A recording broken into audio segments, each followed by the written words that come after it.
Chennai RK நகர் தொகுதிக்கு உட்பட்ட நேதாஜி நகர் பகுதியில் வாக்களிக்க மக்கள் கூட்டம் அலைமோதி வருகிறது. இதுகுறித்த நேரடி தகவல்களை அங்குள்ள எமது செய்தியாளர் ராஜாவிடம் கேட்கலாம். மற்றும் பிரசன்னா, முதலில் ராஜாவிடம் கேட்கலாம். ராஜா, நேதாஜி நகர்ல தற்போதைய நிலவரம் என்ன? வாக்களிக்க வரும் மக்கள் என்ன சொல்றாங்க?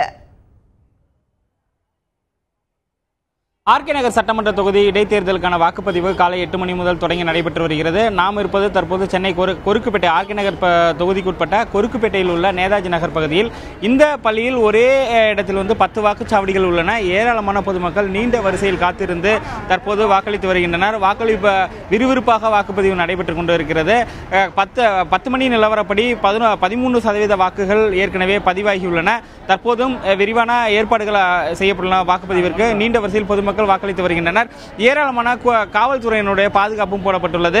காவல்துறையினர் ரோந்து சுற்றி வருகின்றனர். அதே போல வேட்பாளர்களும், அதாவது இந்த தொகுதியில் போட்டியிடும் சி மகேந்திரன் மற்றும் இந்திய கம்யூனிஸ்ட் கட்சியினுடைய சி மகேந்திரன் மற்றும் சமூக ஆர்வலர் டிராபிக் ராமசாமி ஆகியோர் தற்போது பல்வேறு இந்த பகுதிகளை, அதாவது வாக்குச்சாவடிகளை கண்காணித்து வருகின்றனர். டிராபிக் ராமசாமி கூட தற்பொழுது இந்த வாக்குப்பதிவு மையத்திற்கு வாக்குப்பதிவை கண்காணித்து வந்தார். அவர் ஏற்கனவே 75, 79 ஆகிய அந்த வாக்குப்பதிவு மையங்களில் காவல்துறையினர் எண்ணிக்கை காவல்துறையினர் அங்கு போடப்படவில்லை, அவர்கள் பணியில் ஈடுபடவில்லை என்ற குற்றச்சாட்டு அளித்தார். நம்மிடம் அதற்கான பேட்டியும் கொடுத்தார். இப்படி தற்போது வாக்குப்பதிவு விறுவிறுப்பாக இந்த பகுதியில் நடைபெற்று வருகிறது. ஏராளமான பொதுமக்கள் நீண்ட வரிசையில் தற்போது வாக்களிக்க காத்திருக்கின்றனர்.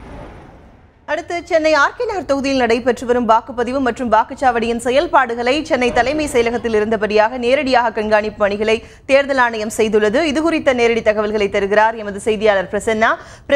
ஆர்கே நகர் தொகுதி தேர்தல் தொடர்பாக தலைமை செயலகத்தில் தேர்தல் ஆணைய அதிகாரிகள் என்ன மாதிரியான பணிகளை மேற்கொண்டிருக்காங்க?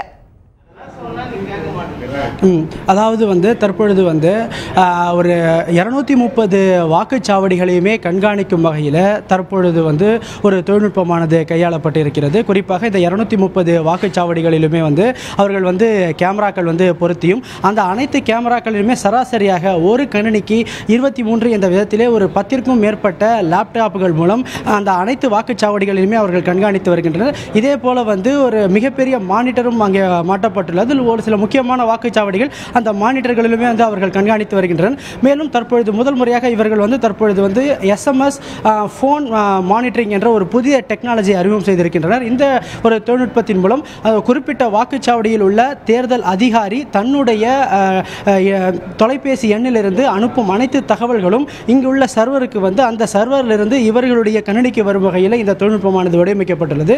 அதன்படியும் தற்பொழுது தேர்தல் அதிகாரிகளிடத்திலும் அவர்கள் தகவலை பெற்று வருகின்றனர். இப்படி பல தொழில்நுட்பங்கள் கையாளப்பட்டு இந்நிலையில் தற்பொழுது 10 மணி நிலவரப்படி ஒரு 13% பேர் வாக்குகள் தங்களுடைய வாக்களித்திருக்கிறார்கள் என்று தலைமை தேர்தல் அதிகாரி சஞ்சீவ் சக்சேனா தெரிவித்துள்ளார். அதாவது சராசரியாக ஒரு 2,60,543 வாக்காளர்கள் இந்த தொகுதியில் அவர்களுடைய வாக்குகள் உள்ளது என்று கூறப்பட்டது. எனவே இதில் ஒரு 13% என்று எடுத்துக்கொண்டால் சராசரியாக ஒரு 30,000 வரை பொதுமக்கள் தற்பொழுது வாக்களித்திருக்கிறார்கள் என்று எடுத்துக்கொள்ளலாம். எனவே இது மேலும் மேலும் அதிகரிக்கும் என்று எதிர்பார்ப்பதாகவும் அவர் தெரிவித்துள்ளார்.